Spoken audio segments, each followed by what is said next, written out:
Hey guys, welcome back to Chintu sir की class. और देखिए, हमें ना इंग्लिश ग्रामर तो आती है, लेकिन हमें ये जो वर्ड्स लिखे हुए हैं इनका इस्तेमाल कैसे करें ये हमें नहीं आते। आप जानते हैं इन वर्ड्स को हम प्रीपोजिशंस के अंदर पढ़ते हैं, और प्रीपोजिशन एक ऐसा टॉपिक है जिसको बच्चे स्किप कर देते हैं। प्रीपोजिशन हमें पढ़ना क्यों है, सबसे पहले ये समझो कि प्रीपोजिशन हम क्यों पढ़े। अच्छा, आप देखो ये जो पेन है मेरे हाथ पे रखा हुआ है, ठीक है। अब हम किसी को कैसे बताएंगे कि भैया ये जो पेन है मेरे हाथ पर ही है, या फिर मेरे हाथ के ऊपर है, मेरे हाथ के नीचे है, साइड में है, कैसे बताएंगे। तो ये जो वर्ड्स है ना, जो हमें ये सारी चीजें बताते हैं, इन वर्ड्स को हम प्रीपोजिशन के अंदर रखते हैं। और प्रीपोजिशन का जो मीनिंग है वो कुछ ऐसा होता है कि जो सब्जेक्ट होता है ना, उसका जो हमारा या तो ऑब्जेक्ट है या फिर जो सेंटेंस के अदर वर्ड्स हैं उसका उससे क्या रिलेशन है, ठीक है। अब इस पेन का हमसे क्या रिलेशन है, हमारे साथ ये कहाँ पर है, हाथ में है, जेब में है, या फिर घर पर है, ये सारी चीजें हमें किसके द्वारा पता चलती हैं, प्रीपोजिशंस के द्वारा पता चलती हैं। किसके द्वारा पता चलती हैं, प्रीपोजिशंस के द्वारा, ठीक है। प्री प्लस में पोजीशन, यानी कि ये किसी की पोजीशन बताता है, किसी की अवस्था बताता है। देखो यहां पर लिखा हुआ है, ए preposition is a word used before a noun और प्रोनाउन। जो प्रीपोजिशन है वो कहां पर इस्तेमाल किया जाता है, नाउन और प्रोनाउन के पहले, ठीक है। तो इसका मतलब है किसके लिए, to show its relation with the other words of sentence. Sentence के अदर वर्ड्स से उसका रिलेशन बताने के लिए हम किसका इस्तेमाल करते हैं, प्रीपोजिशन का। और एक बात और आप याद रखना, ये जो प्रीपोजिशन होता है ना, प्रीपोजिशन, इसके बाद हमेशा प्रीपोजिशन का ऑब्जेक्ट आता है। ऑब्जेक्ट सिर्फ दो ही चीजों को होते हैं, बहुत भीतर की बात मैं आपको बता रहा हूं, ऑब्जेक्ट में आप कंफ्यूज हो जाते हैं ना। ऑब्जेक्ट सिर्फ दो ही चीजों को होते हैं, या तो प्रीपोजिशन के होते हैं या फिर वर्ब के होते हैं, ठीक है। वर्ब का ऑब्जेक्ट होगा या प्रीपोजिशन का ऑब्जेक्ट होगा। और ये जो ऑब्जेक्ट है इसमें सिर्फ दो ही तरह के वर्ड्स आ सकते हैं, या तो नाउन आ सकता है या प्रोनाउन आ सकता है। नाउन का मतलब है किसी का भी नाम आप लिखेंगे, जैसे टेबल, कुर्सी, चेयर, पंखा, कुछ भी लिख दो, ये नाउन के अंदर आएगा। और यदि आप लिखोगे ही, सी, इट, है ना, I, we, you, they, his, him, her, ये सब के सब किसके अंदर आते हैं, प्रोनाउन के अंदर आते हैं। यानी कि नाउन के स्थान पर हम जो वर्ड इस्तेमाल करते हैं उसको प्रोनाउन कहते हैं। अब चलो प्रीपोजिशन के बारे में कुछ अच्छे से जानते हैं, ठीक है। यहां पर देखो, ये एक टेबल है और टेबल के ऊपर रखी हुई है कुछ किताबें, कुछ बुक्स रखी हुई हैं। अब ये हमें कैसे पता चलेगा, कौन सा वर्ड हमें बताएगा कि ये जो किताब है ये टेबल के ऊपर है या टेबल के नीचे है या साइड में है, किस वर्ड से हमें पता चलेंगी, ये वर्ड है प्रीपोजिशन। प्रीपोजिशन हमें बताते हैं वस्तु की पोजीशन, उसकी अवस्था, वो कहां पर है, कहां पर थी, कहां पर होगी, ये सारी चीजें हमें प्रीपोजिशन से पता चलती हैं। चलो तो करते हैं स्टार्ट आज की वीडियो को। सबसे पहला है ओवर। ओवर का मतलब होता है ठीक ऊपर। ओवर का क्या मतलब होता है, ठीक ऊपर, किसी चीज के ऊपर। देखो अब यहां पर एक लड़का है, इस लड़के के ऊपर ये बॉल निकल के गई। हो सकता है कि कुछ बच्चे हैं जो क्रिकेट खेल रहे होंगे और ये वहां से निकल के जा रहा था। अब ये जो बॉल है बिल्कुल इसके ऊपर से निकल कर गई है, मतलब इसको टच नहीं किया, ये ऐसे झुक गया, जब इसको दिखी ना बॉल तो इसको ऊपर से निकल के चली गई, ठीक है। तो ओवर का मतलब होता है जब कोई चीज हमारे ऊपर हो या हमारे ऊपर से निकल जाए।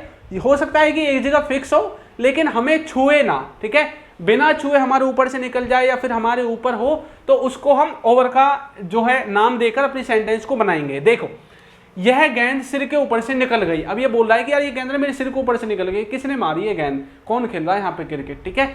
तो बोलेंगे this ball went over my head. अब ये जैसे ही मैंने ओवर देखा तो मुझे पता चल गया कि इसको बॉल टच नहीं हुई है, इसको लगी नहीं है, इसके ऊपर से निकल गई है, ठीक है। आगे देखो, हमारे सिर के ऊपर छत है। अब ये देखो, ये कोई व्यक्ति है, इसके सिर के ऊपर ये छत है, इसको टच तो नहीं कर रही ना। अब आपके घर में भी छत होगी ऊपर, वो आपको टच नहीं कर रही है, तो ओवर का इस्तेमाल कर सकते हैं। We have a roof over our head, ठीक है, तो हमारे सर के ऊपर क्या है, एक छत है। आगे देखो इसी तरह से नेक्स्ट, अच्छा नेक्स्ट इसमें देखते हैं। नेक्स्ट इसमें हमारा है बिफोर। बिफोर का मतलब होता है पहले या फिर सामने। पहले या फिर सामने, दोनों ही चीजें जो है आप बिफोर के द्वारा बना सकते हैं। आपने हो सकता है कि पहले तो पढ़ रखा है लेकिन सामने हो सकता है आपके सामने न्यू जो है बिफोर का मीनिंग निकल के आया हो, ठीक है। देखो मेरे जाने से पहले वह आ जाएगा। He will come before I leave. He will come before I leave. तो ये तो हो गया पहले वाला सेंस। सामने वाला देखो, Now I am speaking before you. मैं अब आपके सामने बोल रहा हूं। Now I am speaking before you. मैं आपके सामने बोल रहा हूं। तो आप before you लिखो, in front of you लिखो, दोनों का मीनिंग सेम रहेगा, आप सामने बोल रहे हैं, ठीक है। अब देखो, अगर आपने हमारे कोर्स को ज्वाइन नहीं किया है तो आप कर सकते हैं। इस कोर्स की खासियत क्या है और आपको क्यों लेना चाहिए? पहली बात, ये बेसिक से एडवांस तक का है। सारे इंग्लिश के टॉपिक सीरीज में है, सबसे पहले सबसे छोटा फिर उससे बड़ा, यानी कि बेसिक से स्टार्ट होकर आपकी नींव को मजबूत कराया गया है। सारी चीजें आपको एक जगह मिलेंगी, आपको इधर उधर कहीं ढूंढने की जरूरत नहीं पड़ेगी। जब एक चीज आपको एक जगह मिल जाती है ना, तो आप एक फोकस के साथ स्टडी कर पाते हैं, ठीक है। और हमारा जो एक कोर्स है ना, इसमें सब चीजें आपको मिलने वाली है। इंग्लिश ग्रामर के कॉन्सेप्ट आपके बिल्कुल बिल्ड हो जाएंगे, ठीक है। जिनको इंग्लिश में ई भी नहीं आता है ना, वो पूरी इंग्लिश बोलने लगेंगे बाद में, ठीक। और आपको कोई इशू आता है तो आप इस नंबर पर हमें कांटेक्ट कर सकते हैं। ऐप का लिंक नीचे डिस्क्रिप्शन में, और हमारे ऐप का नाम है अल्फा स्पोकन इंग्लिश, ये इसका लोगो है। आप चाहें तो डायरेक्ट प्ले स्टोर पर जाकर इसको सर्च करें, अल्फा स्पोकन इंग्लिश, आपको जो हमारा कोर्स है वो मिल जाएगा, ठीक है। चलिए आगे बढ़े। अब इसके बाद हम देखने वाले हैं, ये जो बिफोर है हमने देख लिया, बिफोर के बाद अब हम देखेंगे एट। अच्छा, एट बच्चों को कंफ्यूज कर देता है, पता नहीं चलता भाई कहाँ पर एट का इस्तेमाल करें। एट का मतलब होता है किसी निश्चित समय पर, या फिर आप किसी जगह के बारे में बताना चाहते हैं और वो एक छोटी लोकेशन है, किसी एक पर्टिकुलर लोकेशन के बारे में बताने के लिए। जैसे कि आप अपने घर पर हैं तो घर को बताने के लिए, ठीक है। स्कूल पर हैं तो स्कूल को बताने के लिए, दुकान पर हैं तो दुकान को बताने के लिए, मतलब एक छोटी जगह के बारे में बताने के लिए आप एट का इस्तेमाल कर सकते हैं। देखो, जैसे कि मैं हवाई अड्डे पर हूं, ठीक है, तो आप बोलोगे I am eight airport, I am eight airport, ठीक है। तो मैं कहां पर हूं? एयरपोर्ट पर हूं, ये मुझे एट से पता चला। मतलब कोई भी एक छोटा प्लेस, उसको बताने के लिए आप एट का इस्तेमाल करेंगे। जैसे कि मैं दुकान पर हूं, आई एम एट शॉप, मैं घर पर हूं, आई एम एट होम, ठीक है।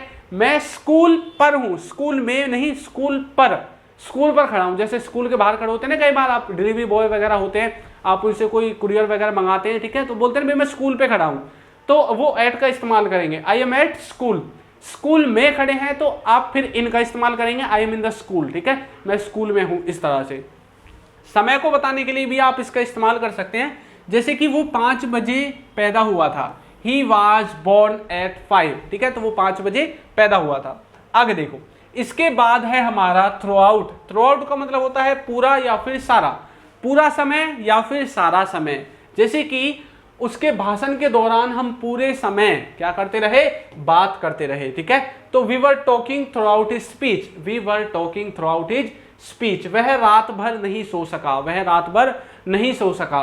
He couldn't sleep through out the night, he couldn't sleep through out the night. यानी कि इसका इस्तेमाल हम कर रहे हैं किसके लिए? टाइम को बताने के लिए। किसको बताने के लिए कर रहे हैं?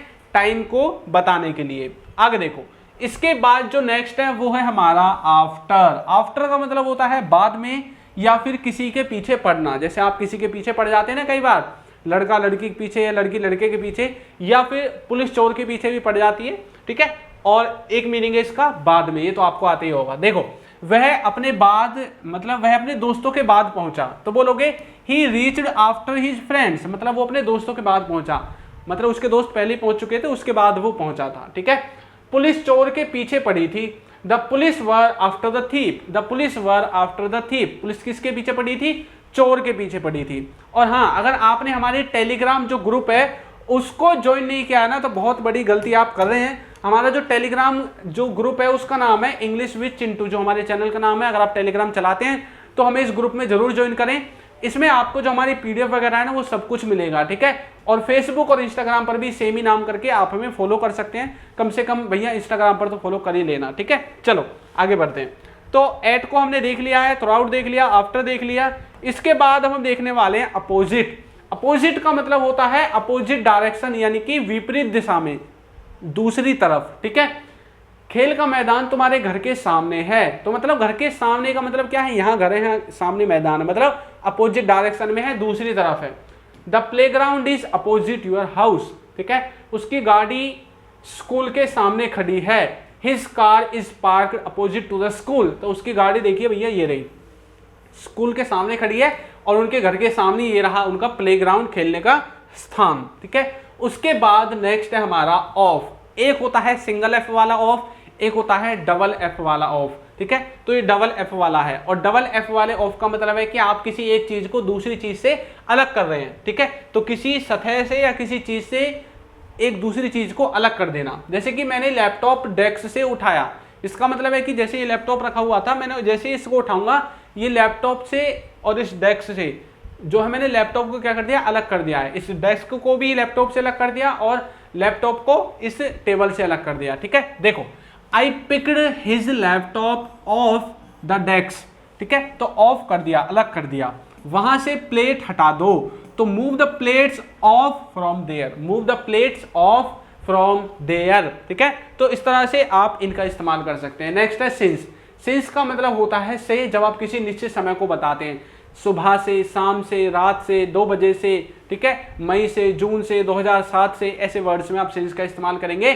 तो मैं दोपहर से लिख रहा हूं, I have been writing since afternoon. ज्यादातर जब हम सिंस का इस्तेमाल करते हैं ना, तो हम ज्यादातर परफेक्ट कॉन्टिन्यूअस टेंस का इस्तेमाल करते हैं। अब पास्ट में पास्ट परफेक्ट कॉन्टिन्यूअस, प्रेजेंट में प्रेजेंट परफेक्ट कॉन्टिन्यूअस और फ्यूचर में फ्यूचर वाला टेंस। ठीक है, वह रविवार से काम कर रहा है, he has been working on it since Sunday. ठीक है, तो वो कब से काम कर रहा है, रविवार से काम कर रहा है। उसके बाद है बाय। बाय का मतलब होता है द्वारा या फिर किसी चीज से, जैसे आप किसी वाहन वगैरह से सफर करते हैं, जैसे कि घर की सफाई नौकर के द्वारा की जा चुकी है। The house has been cleaned by the servant, the house has been cleaned by the servant. आगे देखो, मैंने हवाई जहाज से यात्रा की, I travelled by aeroplane, I travelled by aeroplane. मैंने किससे यात्रा की है, हवाई जहाज से यात्रा की है। उसके बाद है हमारा नेक्स्ट वर्ड है विद। विद का मतलब होता है से या फिर किसी के साथ जब आप बोलते हैं, जैसे कि मैंने गेंद को बल्ले से मारा, कैसे बोलोगे, I hit the ball with a bat, I hit the ball with a bat. और उस वो व्यक्ति बच गया था जो शुरू में हमने देखी थी, है ना, तो वहां पर जब वो बच गया था, बॉल उसके ऊपर से निकल गई थी, तो किसका इस्तेमाल किया था, ओवर का इस्तेमाल किया था। ठीक है, OVER। अगर आपको ओवर को अच्छे से सीखना है, ओवर के बहुत सारे पार्ट्स हैं, over all, over time, over there, over here, तो आप YouTube पर सर्च करना use of over by Chintu sir, आपको वीडियो मिल जाएगी। ठीक है, हम आपके साथ रहेंगे, वी विल बी, या फिर आप बी का इस्तेमाल नहीं करोगे तो आप स्टे का इस्तेमाल भी कर सकते हैं, we will stay with you या फिर we will be with you. ठीक है, इस तरह से आप सेंटेंस को बना सकते हैं। आगे देखो, इसके बाद नेक्स्ट है हमारा बियॉन्ड। बियॉन्ड का मतलब होता है किसी चीज के पार, जो दिख ना रहा हो। कुछ ऐसी चीज होती है जो वहां पर होती है लेकिन हमें दिखती नहीं है, जैसे कि आसमान के उस पार क्या है, या फिर भाई आसमान के दूसरी तरफ कुछ ना कुछ तो है, तो बोल सकते हैं what is beyond the sky, what is beyond the sky. क्या तुम कभी उन पहाड़ियों के उस पार गए हो, ये रही पहाड़ियां, हम बोल रहे हैं कभी गए हो इन पहाड़ियों के उस पार, तो have you ever gone beyond those hills, have you ever gone beyond those hills, तो आप क्या कभी उन पहाड़ियों के उस पार गए हो। इस तरह से आप इन सेंटेंसेस को बना सकते हैं। देखा प्रीपोजिशन कितने काम आते हैं, ये वही वर्ड है जिनमें आप अटक जाते हैं, तो मतलब आपको प्रीपोजिशन भी अच्छे से समझने चाहिए। उसके बाद नेक्स्ट है टू वर्ड्स, मतलब किसी की तरफ, जब आप डायरेक्शन के बारे में बात करते हैं, जैसे कि वो ना हमारी तरफ आ रहे हैं, हम ना पापा की तरफ जा रहे थे, वो ना हमारी तरफ देख रहे थे, तो ऐसी चीजों में डायरेक्शन बताने के लिए आप टू वर्ड्स का इस्तेमाल करेंगे। जैसे कि वो हमारी तरफ आ रहा था, he was coming towards us. ठीक है, पापा बाजार की तरफ जा रहे हैं, पापा इज गोइंग टूवर्ड्स मार्केट, पापा इज गोइंग टूवर्ड्स मार्केट। ठीक है, तो इस तरह से आप किसका इस्तेमाल कर सकते हैं, टू वर्ड्स का इस्तेमाल कर सकते हैं। उसके बाद है एक्सेप्ट। अच्छा, एक होता है असेप्ट, ACCEPT। असेप्ट का मतलब होता है कोई चीज स्वीकार करना, और एक है एक्सेप्ट। एक्सेप्ट का मतलब होता है छोड़कर, किसी चीज को छोड़कर। रविवार के अलावा दुकान हर रोज खुलती है, इसका मतलब क्या है, ये ऐसा कहना चाहता है कि भाई रविवार को छोड़ के दुकान रोजाना खुलती है। The shop is open every day except Sunday. ठीक है, राहुल के अलावा हर कोई पास हो गया, एवरीवन पास्ड एक्सेप्ट राहुल। भाई राहुल ही पास नहीं हुआ, बाकी सब हो गए। ठीक है, तो everyone passed except Rahul, Rahul के अलावा हर कोई पास हो गया। नेक्स्ट है अक्रॉस। अक्रॉस का मतलब होता है किसी चीज के पार, जैसे कि रोड के उस पार मेरी दुकान है, there is a shop across the road. ठीक है, पहाड़ के उस पार नदी बहती है, तो a river flows across the hills, a river flows across the hills. तो इस तरह से आप किसका इस्तेमाल कर सकते हैं, अक्रॉस का इस्तेमाल कर सकते हैं।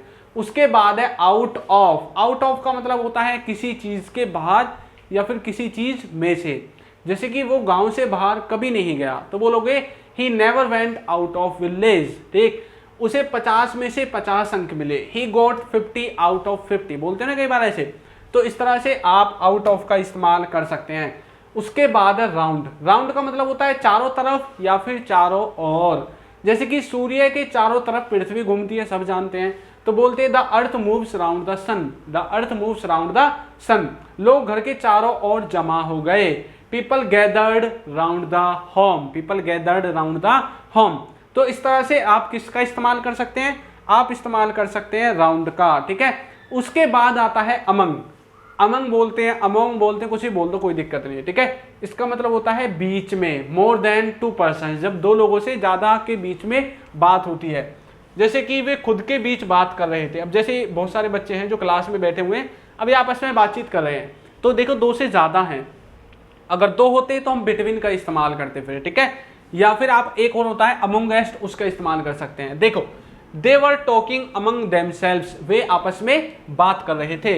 हम आपस में अध्ययन कर रहे थे। We were studying among ourselves, हम आपस में क्या कर रहे थे, पढ़ रहे थे, अध्ययन कर रहे थे। उसके बाद नेक्स्ट है हमारा अबव। अबव का मतलब होता है किसी चीज के ऊपर। कैसे बोलेंगे, प्यार पैसे से ऊपर है। लव इज अबव मनी, ठीक है, ज्ञान सबसे ऊपर है। Knowledge is above all, knowledge is above all, knowledge क्या है, सबसे ऊपर है। तो इस तरह से आप अबव का इस्तेमाल करेंगे। एक और होता है आपका रिगार्डिंग। रिगार्डिंग का मतलब होता है किसी चीज के संबंध में। कैसे बोलोगे, क्या आपके पास इससे संबंधित कोई जानकारी है, मतलब इससे संबंध में कोई जानकारी है, तो बोलोगे do you have any information regarding it, do you have any information regarding it, ठीक है। उसके बाद नेक्स्ट है मैं तुमसे तुम्हारे जीवन के संबंध में कुछ पूछना चाहता हूँ, कोई प्रश्न करना चाहता हूँ, तो बोलोगे I want to ask you a question regarding your life, I want to ask you a question regarding your life. उसके बाद है बीनीथ। बीनीथ का मतलब होता है दो जगहों के बीच में, दो जगहों के बीच में जब कोई चीज होती है तो उसको बीनीथ बोलते हैं। जैसे कि मैं आम के पेड़ के नीचे बैठा था, नीचे देखो, नीचे भी पेड़ है, ऊपर भी पेड़ है, बीच में है बेचारा, है ना। अब जैसे आपका घर हो सकता है 3 मंजिल हो, तो एक सबसे ऊपर की मंजिल टॉप फ्लोर और एक नीचे वाली, उसके बीच में जो है ना, जो रहते हैं वो बीनीथ लगा सकते हैं अपने लिए, ठीक है। I was sitting beneath the mango tree, ठीक है। कंप्यूटर माउस मेरे हाथ के नीचे है, देखो ये माउस है, ये इसका हाथ है और नीचे टेबल है, मतलब बीच में आ गया बेचारा, फंस गया बीच में आ गया, ठीक है। The computer mouse is beneath my palm, हाथ के नीचे, हथेली के नीचे, जो भी आपको बोलना है आप बोल सकते हैं, ठीक है। चलो उसके बाद है हमारा फ्रॉम। फ्रॉम का मतलब होता है जब आप किसी जगह से बात करते हैं, किसी समय से बात करते हैं, या किसी मतलब स्रोत से। स्रोत का मतलब होता है कोई इंफॉर्मेशन का सोर्स हो सकता है, ठीक है। देखो मैं अगले सप्ताह से अपना काम करूंगा, I will start my work from the next week, ठीक। मैंने ये जानकारी गूगल से ली, कहां से ली, गूगल से। अब बोलोगे I got the all required details from Google. तो इस तरह से आप प्रीपोजिशंस का इस्तेमाल कर सकते हैं, ठीक है।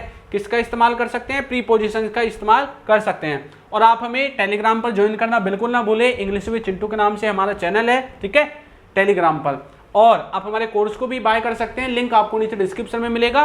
और ये हमारा कॉन्टैक्ट नंबर है, ठीक है। अगर आपको कोई दिक्कत आती है, कोई इशू आता है, तो आप हमें इस पर जो है कॉन्टैक्ट करके अपना जो भी इशू है उसको सॉल्व करा सकते हैं।